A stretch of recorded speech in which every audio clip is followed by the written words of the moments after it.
భారమైన సిలువ. ఆ సిలువ ఇంచుమించు 135 నుండి 150 కేజీలు ఉండే సిలువని అంత దూరం ఈడ్చుకెళ్ళి మోయించి పోనీ అది ఈజీ మోసేయగలం అనుకుంటున్నారా? 150 కేజీలు ఎంత మోసేయగలం అనుకుంటున్నారా? ఉపవాసం ఉండి మోయగలరా? అంత దెబ్బలు తిని కొరడా దెబ్బలతో కొట్టి కొట్టి కొట్టి మళ్ళీ ఆ సిలువతో ఈ సిలువ మోస్తున్నంతసేపు కొరడాలతో కొట్టి మోయగలరా? ఫాస్టింగ్ తోని మనం ఒక పూట ఫాస్టింగ్ ఉండడానికి మనకి శరీరం సమర్థించుకుంది. ఎందుకు?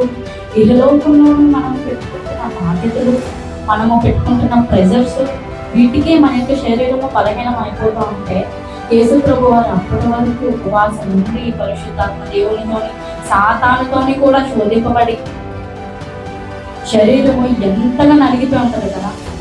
అటువంటి ఎందుకంటే మన ఎదుట ఎన్నో సాక్ష్యం, యెరూషలేం లేదా, ఇజ్రాయెల్ లేదా, బైబిల్లోని లిఖించబడిన అనేక ప్రాంతాలు లేవా, యేసు ప్రభు వారు యూజ్ చేసిన అన్ని లేదా, ఆయనకు కొట్టిన మేకులు లేవా, ఆయన వాడిన చుట్టూ లేవా, ఏం లేవు.